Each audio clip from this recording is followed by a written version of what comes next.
Welcome to the Limerick's Life podcast with your hosts, Sharon Slater and Peter. Hi all, and welcome to episode 7 of the Limerick's Life podcast. I'm Sharon, and I know about history. I'm Peter, and I don't know about history. So what are you going to tell us about this week? Well, how much do you know about Canadian politics? I know Mark Carney was just elected Prime Minister, and I think it was Trudeau before him. That's it. That's all I know of Canadian politics. Okay. Today we're going to go back about a century and a half and talk about Christopher William Bunting. Now, Christopher was born on the 11th of September, 1837 in Amagen, Croagh in County Limerick. Where's Croagh? Croagh is a small village and it's a civil parish too, located in mid-Limerick between Rathkeale and Adair. It's about 22 kilometres southwest of the city. Oh, okay. Now, Christopher was born in the shadow of Amagen Castle, about a kilometre outside the village of Croagh. It was said that James II stayed here after his defeat at the Battle of the Boyne in 1690. Oh. How much of that is true, we don't know. But by the time Christopher came along, the castle was in ruins, and his parents, William Bunting, was a landowner, and Jane Croagh was the daughter of George Roberts Croagh, an auctioneer and valuer in Limerick City. Oh. The two of them were living in this rural area, and they couldn't have imagined what future lay for Christopher. So what did Christopher's parents do? Well, Christopher's father, he had some land. He was like a little bit higher than a farmer, and he was on the board of the Poor Law Guardians of the Croagh district. And while he was in that role, he died of a protracted illness in 1839. So Christopher was young, so? Yeah, he wasn't even 2 years old. Oh, very young. At the time. His father, Christopher's father's obituary stated, because he was only a young man, that he was a dutiful son, an affectionate husband and father, and a warm friend, and that his death is sincerely and universally regretted by his family, to whom his loss is irreparable, and by everyone who had the pleasure of his acquaintance. Oh, that's sweet. Yeah, so after that, Christopher probably spent a lot of time in the city with his mother's family, because his mother's father was the auctioneer in the city. We know that he was educated in Limerick, and we know that his sister was living in William Street in 1851. The entire family were likely there. Do we know much about the sister? Sadly, we do. Oh. This older sister, Anne, she died when she was only 15 years old that same year. That's how come we know where she lived. Yeah. In the aftermath of this and the Great Famine, Christopher, his mother, and his only other sibling, a younger sister, Wilhelmina, boarded the sailing ship Jessie and set off for a new life in Canada. Oh, would the Jessie have been departing from Limerick? Yeah, the Jessie was owned by Francis Spate. There's that name again. We've heard it before. So, okay. To get a sense of Francis Spate, Maurice Lenihan, the editor and owner of the Limerick Reporter, wrote on the 18th of August 1852 about a story of plight of evicted tenants who were given assisted passage, all in quotation marks, to Canada on board Francis Spate's ship, the Jessie. Yeah. So Lenihan wrote, "The Jessie, from the port of Limerick for Quebec, carried among her passengers an extraordinary freight on Saturday, consisting of 32 persons from the parish of Kilfin and 43 persons from the parish of Kilfinnan, chiefly cottiers who had been evicted." Spate gave evidence both as a landlord and a shipper in the Select Committee on Immigration in 1847. He was asked if immigration was a profitable sideline for his ships, and Spate replied, "Most certainly, because our ships would otherwise go out in ballast, and the result is whatever we get in the way of passengers is so much gain to us." So he was in it for the money, only the money, didn't care about the people. As the owner of over 4,000 acre estate at Derry Castle, where he got the name of the ship from episode 3, A Castaway, Dreams of Tripe.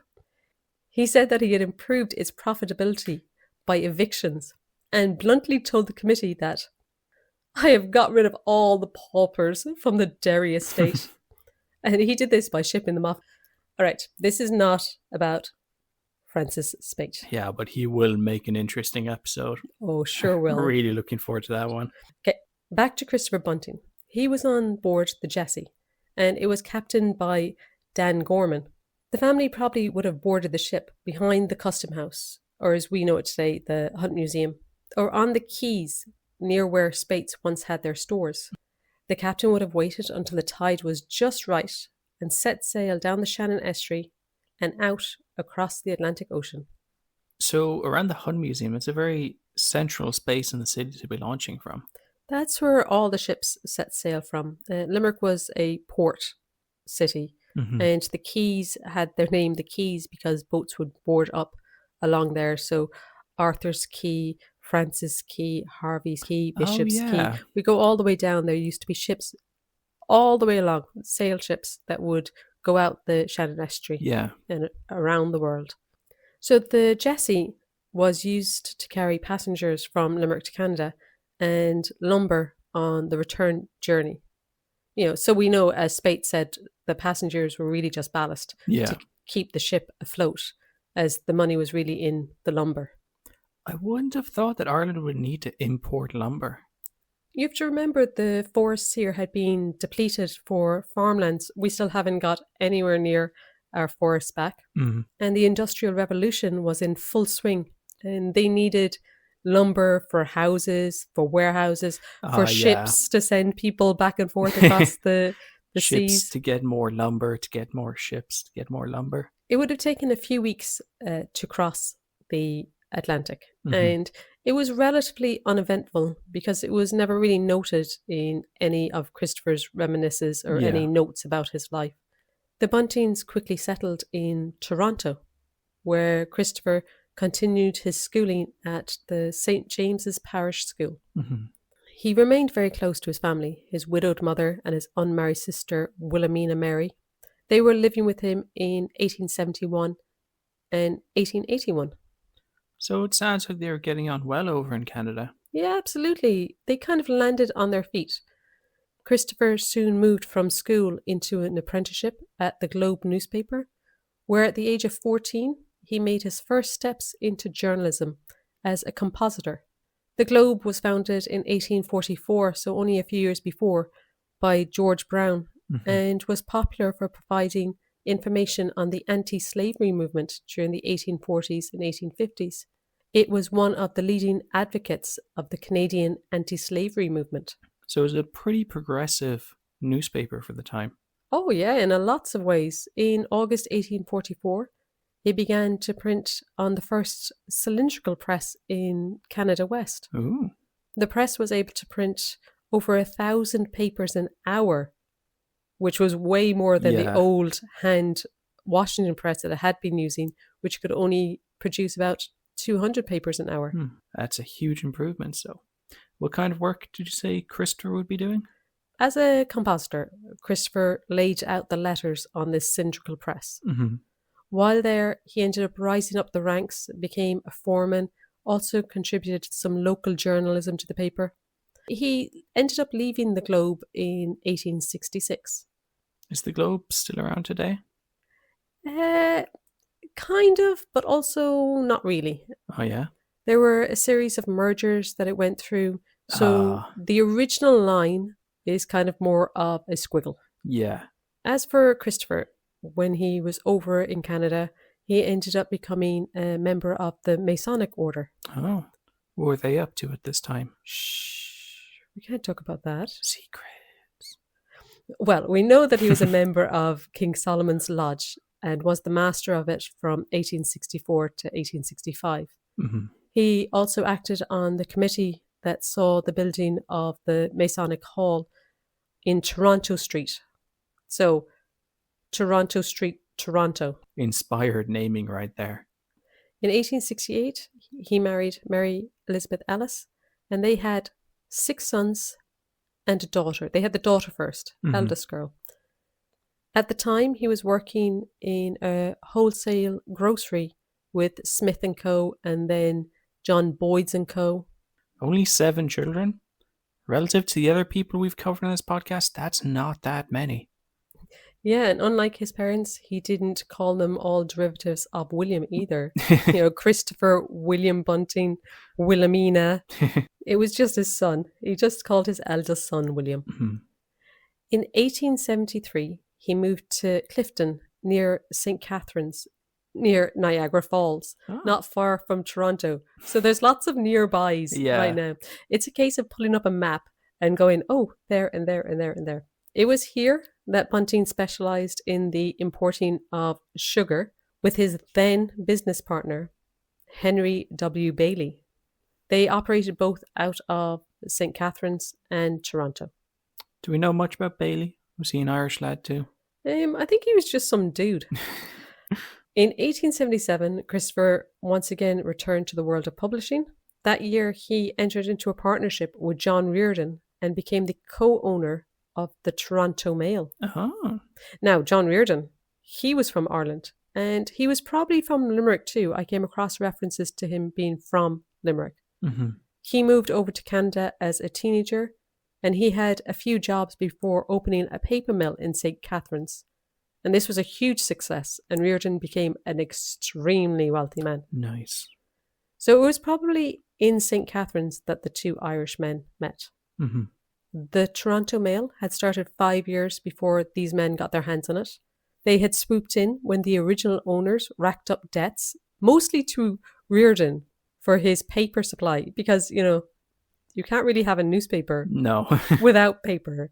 As a co-owner, Christopher wrote editorials infrequently, but he always maintained a close supervision over the news and the editorial departments. So he dabbled in a lot of different fields, but ultimately came back to journalism? Yeah, it seems like he was always interested in the fine print. While growing his newspaper empire, Bunting also entered politics. In 1878, he was elected to the Canadian House of Commons as a member of the Conservative Party. He was one of Prime Minister John A. Macdonald's important advisors. Moving up in the world, so. It didn't last long, though. He was defeated in the 1882 elections. So he was there for 4 years after the Liberals returned to power. Yeah. Bunting attempted to lure members from the Liberal Party over to the Conservative Party. But that didn't work. He was also implicated in a plot of bribery in 1884. And he ended up leaving the country for 2 months to avoid testifying before a judicial inquiry. In the criminal proceedings, which concluded in April 1885, Bunting and his co-conspirators were found not guilty. So, do we know now if he was bribing or not? Well, even after his death, there was still talk of this bribe, and other names were thrown into the ring, but we don't really have any answers. Maybe the money was just resting in his account. From 1887 onwards, his newspaper, which had previously vocally supported the Conservative Party, it distanced itself from political ties to the party. It began to make calls to resist French and Catholic influence in the country. It also added support for commercial union with the United States and endorsed the prohibition of alcohol. I'm assuming Christopher wasn't Catholic himself, and supported prohibition. We all know how that went. Yeah, he was the president of the Irish Protestant Benevolent Society and a member of St. James's Anglican Cathedral, so certainly not a Catholic. Interestingly, though, his mother and sister were recorded as Methodists on the 1871 and 1881 census. By the federal election of March 1891, the opportunities to effect an electoral revolution in Canadian politics along the lines of Anglo-Protestant ascendancy had slipped away. So Bunting's plan was gone. Would the Protestant population have been quite small in Canada at this time?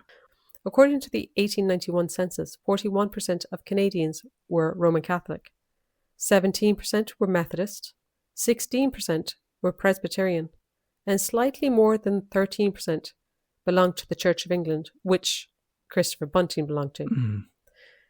In the autumn of 1891, Bunting initiated negotiations to reach accommodation with the Conservative government in Ottawa, and these were renewed in 1893. They culminated in another business triumph for Bunting. So he was putting his fingers into lots of different pies. Yeah. In 1895, he secured the purchase of another newspaper, The Empire, possibly for as little as $30,000. And he retained control of it, renaming it the Daily Mail and Empire. Remember how I was saying about mergers everywhere? Yeah. Reardon, who was his business buddy, and Bunting controlled the morning market for newspapers in Toronto and formed a new official Conservative journal in one single stroke. Nice. So he's just getting more and more powerful. That's just it. It's hard to know if he's likable or not. He was a media mogul who controlled what information was pushed out in Ontario, Canada for a few decades. Mhm. You know, how much influence did he have? How much do we not know because he had such control over his own image in the press? Did he veer towards Citizen Kane? There is snow in Canada, so there could have been a sledge. Citizen Bunting doesn't really have the same ring to it. He was admired so much in the area, though, that a street is named after him. Bunting Road, St. Catharines, Ontario, Canada. I want a street named after myself. On the 11th of January, 1896, his only daughter, Alice Mary Bunting, was married in St. James's Cathedral in Toronto, in what the press described as a brilliant ceremony. They said the bride looked charming in a gown of ivory Duchess satin with a court train of brocade and a bodice trimmed with Bertha Duchess point lace, the gift of Miss H.M. Hill. And the newspaper went on to describe all the presents given to the couple. Ooh, presents. Tell us about the presents. The mother of the groom gave a case of silver fish knives and forks. The brothers of the groom gave a solid silver tea service and china dinner service. The Reardons, so the dad's business partner, gave silver brushes, hand glass, which is a mirror, and a comb. The bride's brothers gave silver-mounted claret jug and tray. And then there was a lot more silver items. There was like silver everywhere. They included silver oyster forks, and there was an onyx table, an ostrich fan. That's a lot of silver. Yeah, it's almost a pirate's bounty worth. Christopher was not in a good way at the wedding, though. In September 1895, he went to Nashville, Tennessee, and caught a cold. And this cold ended up developing into Bright's disease. What is Bright's disease? It was the old name for kidney diseases. It was a term introduced by Dr. Richard Bright. Fancy having a disease named after you. No, I'll stick to the street. Just 3 days after his daughter's wedding, he died at his Queen's Park residence in Toronto at the age of 58. That sucks for Alice. At least he got to go to the wedding, though. Yeah, that was very sad for the family, but there was that bright side of it. They Yeah. kind of knew his death was coming in the weeks beforehand. And although it was an elaborate affair, they might have given a little bit of a push. Yeah. It would take 6 months, though, for the news of his death to be reported in the local press back here in Limerick. And even then, it was by way of a letter to the Limerick Chronicle from China. 6 months? Why did it take so long?